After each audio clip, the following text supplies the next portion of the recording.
નવસારી શહેર હવે નવસારી નગરપાલિકામાંથી મહાનગરપાલિકા બની ચૂક્યું છે અને તેની સાથે શહેરના વિકાસની દિશામાં પણ નવી ગતિ આવી છે. સ્માર્ટ સિટી અને સ્વચ્છ શહેરના સ્વપ્નને સાકાર કરવા માટે નવસારી મહાનગરપાલિકા દ્વારા વિવિધ મોરચે પણ સક્રિય કામગીરી શરૂ કરવામાં આવી છે. આ જ કડીમાં શહેરને પર્યાવરણ મિત્ર બનાવવાના ઉદ્દેશ સાથે મહાનગરપાલિકાએ નવસારીને પૂર્ણ રીતે પ્લાસ્ટિક મુક્ત બનાવવાનો નિર્ધાર કર્યો છે. પર્યાવરણ માટે ગંભીર ખતરો બની રહેલું સિંગલ યુઝ પ્લાસ્ટિક આજે નદી, નાળા, ગટર અને જમીનમાં પ્રદૂષિત ફેલાવી રહ્યું છે. આ હકીકતને ધ્યાનમાં રાખીને નવસારી મહાનગરપાલિકાના કમિશનરના સ્પષ્ટ આદેશ મુજબ આરોગ્ય વિભાગ અને દબાણ શાખાની ટીમોએ શહેરભરમાં આકસ્મિક ચેકિંગ ઝુંબેશ શરૂ કર્યું છે. શહેરના મુખ્ય બજારો, વેપારી વિસ્તારો અને ગલીઓમાં સતત તપાસ હાથ ધરવામાં આવી રહી છે. આ ચેકિંગ દરમિયાન પ્રતિબંધિત સિંગલ યુઝ પ્લાસ્ટિકની થેલીઓ, કપ, પ્લેટ, પેકિંગ મટીરીયલ સહિતની વસ્તુઓનો ઉપયોગ કરતા વેપારીઓ સામે દંડાત્મક કાર્યવાહી કરવામાં આવી રહી છે. ત્યારે નવસારી મહાનગરપાલિકા દ્વારા મળતી માહિતી મુજબ 2 લાખથી પણ વધુ રૂપિયાનો દંડ વેપારીઓને ફટકારવામાં આવ્યો છે અને નવસારી મહાનગરપાલિકાના કમિશનર દેવ ચૌધરીએ સ્પષ્ટપણે કહ્યું હતું કે આવતી 1 જાન્યુઆરીથી જો કોઈ વેપારી સિંગલ યુઝ પ્લાસ્ટિકનું વેચાણ કરતો ગ્રાહકને આપતો ઝડપાશે તો દંડની નહીં પરંતુ તેનું ગુમાસ્તાનું જે લાયસન્સ છે તે સીધું રદ કરી દેવામાં આવશે. આ નિર્ણય વેપારીઓ માટે ચેતવણી રૂપ સમાન છે અને શહેરમાં મોટા સંદેશા આપતો પગલું માનવામાં આવી રહ્યું છે. પાલિકાની કડક કાર્યવાહીના કારણે નાના મોટા તમામ વેપારીઓમાં ફફડાટ જોવા મળી રહ્યો છે. એટલે ચોક્કસપણે કહી શકાય કે 1 જાન્યુઆરીથી કોઈપણ પ્લાસ્ટિકની એટલે કે સિંગલ યુઝ પ્લાસ્ટિકનું વેચતો કે ગ્રાહકોને આપતો ઝડપાશે તેના પર દંડની કાર્યવાહી નહીં પરંતુ તેનું ગુમાસ્તા ધારાનું લાયસન્સ સીધું રદ કરી દેવામાં આવશે.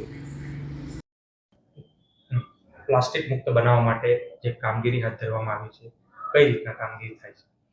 અત્યારે જેવી રીતે આપણે બધા જાણીએ છીએ કે સ્વચ્છતામાં પ્લાસ્ટિક જે છે, સિંગલ યુઝ પ્લાસ્ટિક એ બહુ મોટો અવરોધ ઊભો કરે છે. દરેક જગ્યાએ જે છે પ્લાસ્ટિક પડ્યો હોય છે, એનાથી શહેરમાં ગંદકી પણ થાય, કીચડ પણ થાય, માછર ઊભા થાય અને જે છે અમુક વખતે ગાય ને બધું ખાઈ લે તો આની પણ મૃત્યુ પણ થઈ જાય છે. તો ખૂબ જ હાનિકારક વસ્તુ છે. એને ઓલરેડી જે છે આપણા રાજ્યમાં સિંગલ યુઝ પ્લાસ્ટિક ઉપર બેન કરેલો છે.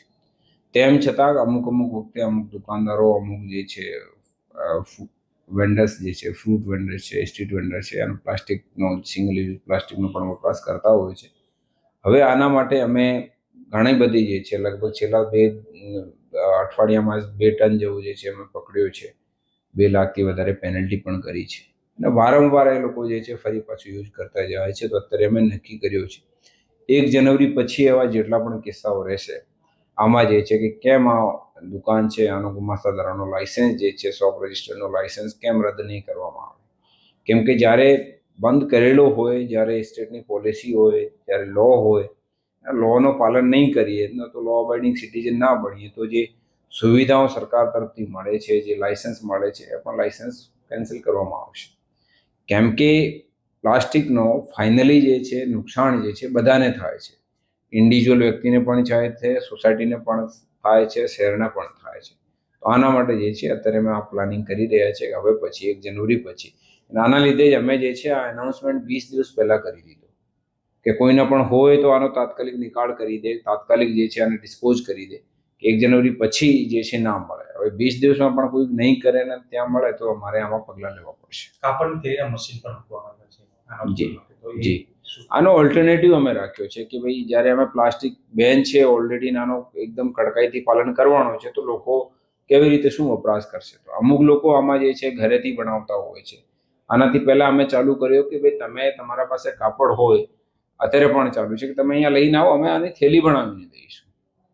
આના સાથે અમે એડિશનલી મૂક્યું કે અમુક જગ્યાએ જે વેજીટેબલ માર્કેટ છે, અત્યારે બીજી જગ્યા પણ અમે કાપડની થેલી પણ મૂકવાના છે કે તેમાં તમે 10 રૂપિયા કે 5 રૂપિયાનો ટોકન નાખો અને આમાંથી તમને થેલી મળી જાય તો તમે આમાં શોપિંગ કરી શકો છો.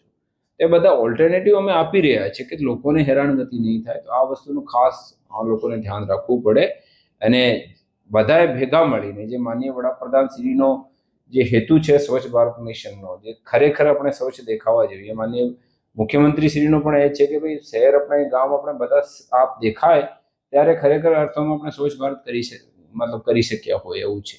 તો આ જ હેતુથી અમે આગળ વધી રહ્યા છીએ.